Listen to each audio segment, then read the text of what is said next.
Hello, everyone, and welcome back to another episode of the Cup of Joe show. I'm Joe. That's Jeremy. We haven't seen a movie, sorry guys. But in light of Comic-Con, which is happening right now, In San Diego. In San Diego, it's been happening.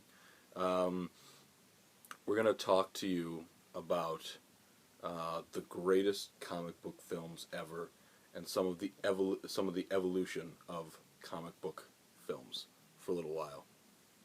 So, I don't know. I'm going to talk mainly superhero. You could talk others if you want, but for me, I think the real tipping point where the comic book films, the superhero films, became legitimately relevant for me. I mean, you could talk about Superman, you could talk about the early Batman films, the Tim Burton ones, but where it became, where this was really gonna happen, where this was gonna be a huge part of our culture.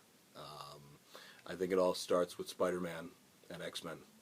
I think that's where you knew you could take a comic book movie legitimately seriously, and people were going to try to make these, and I think let's talk Spider-Man. Jeremy, how good is we're talking Sam Raimi Spider-Man, and we're talking 1 and 2. We're not going to go to 3.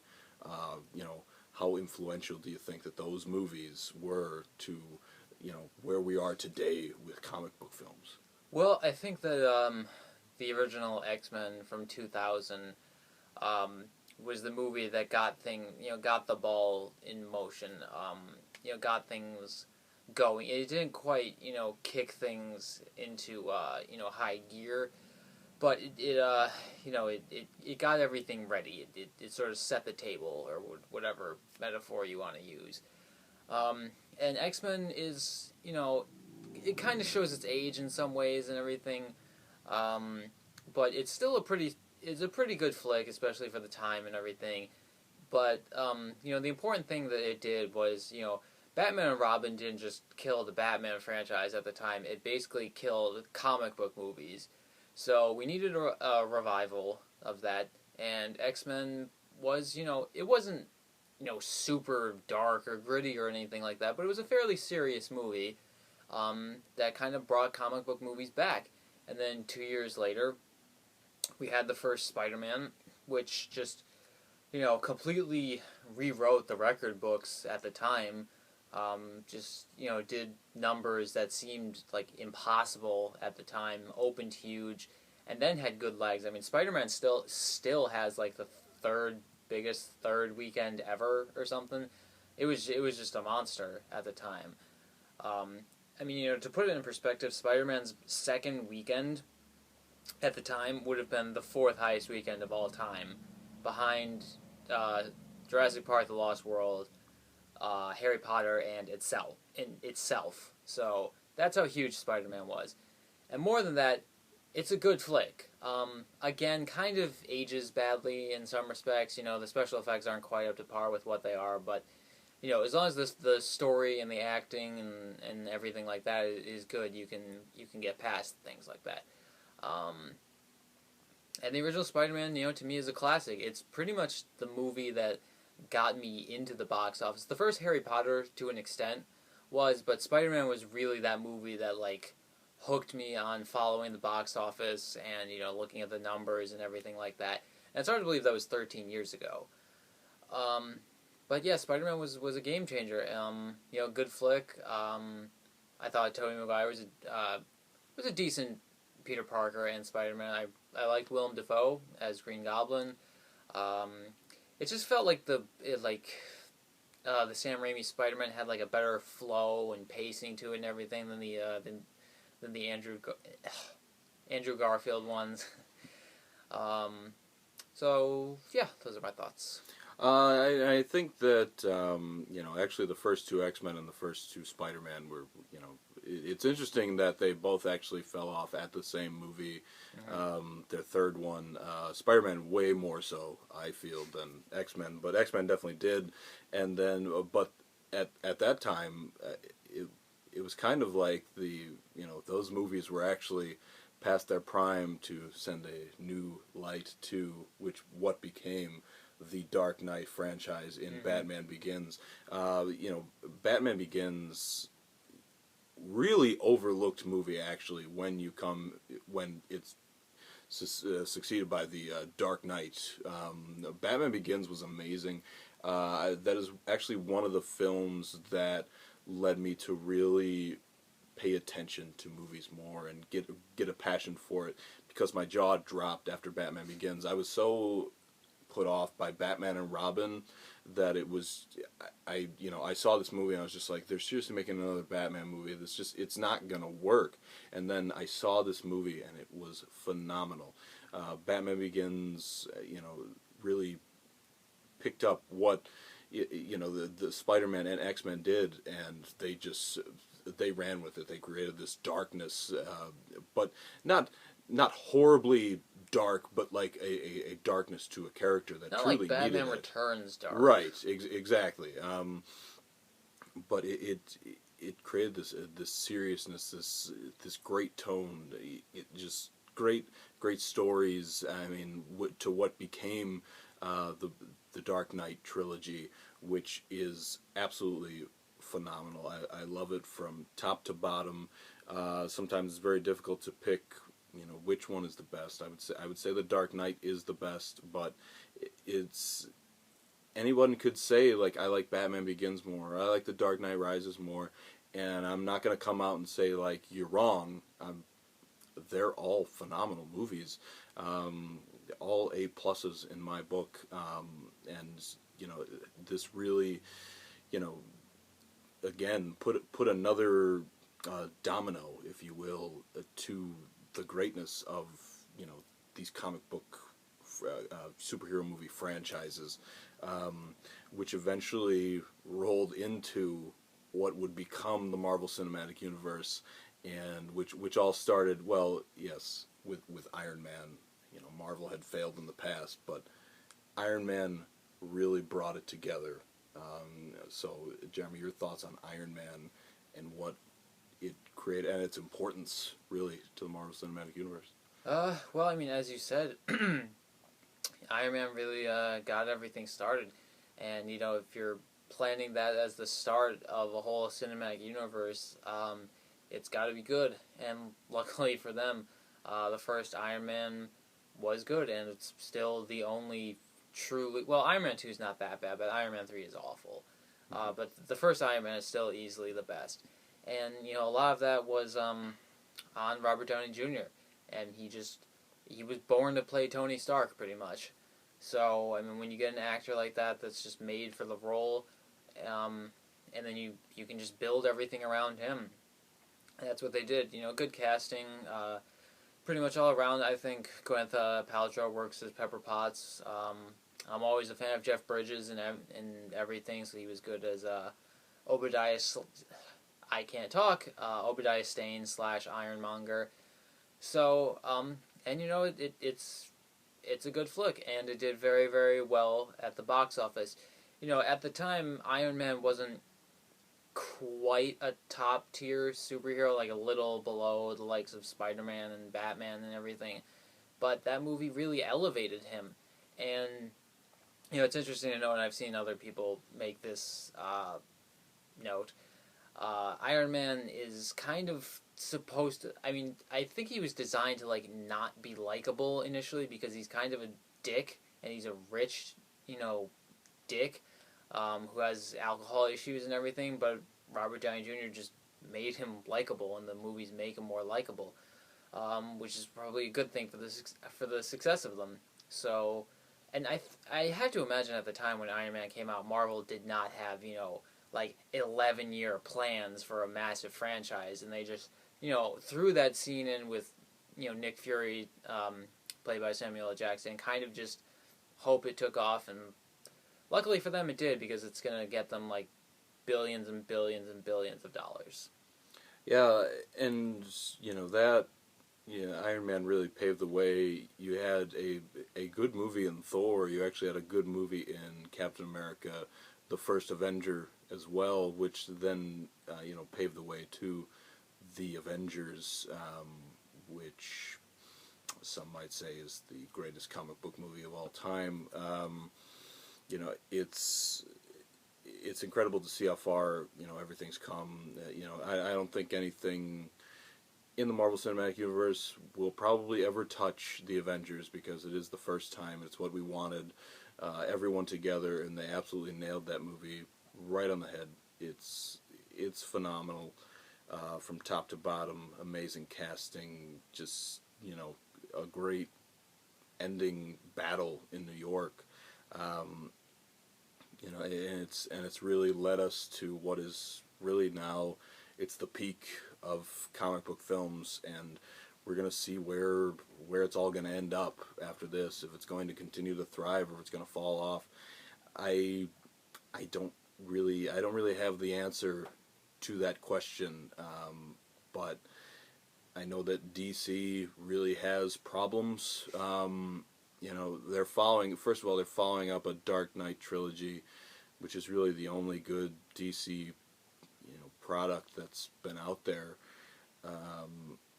You have Man of Steel, which I actually thought was good, but it's very divisive. People don't like that movie. People don't like the direction that Zack Snyder took. So I don't know where the DC universe is going to be, after their slate. But it all starts with Batman v Superman. What's going to happen? I don't know. I don't know how that film's going to be. I really like the trailer, but again, it's very divisive. People just don't seem to trust DC at all, and I think it has a lot to do with the success of Marvel. I think Marvel's going to continue to thrive here. We'll see what Ant-Man does. I don't know, but I mean, they've had a lot of Marvel has had amazing pluses and not many negatives. So I think Marvel continues to thrive. They continue to add characters. Again, who knows how they're going to be able to balance them? I don't know, but I see Marvel continue to thrive. I think DC rests on the shoulders of Batman v Superman as to where the comic book movies go. These superhero movies go. Personally, where do you see comic book movies in the next few years? Well, one would have to think at some time in the future there's probably going to be a tipping point where they start seeing diminishing returns and the public gets sick of them a little. We can't be sustained. Apparently we haven't gotten there yet. Even if Age of Ultron did take a step back from the first Avengers, come on, it still made almost $1.5 billion worldwide. Like, who's gonna complain about that?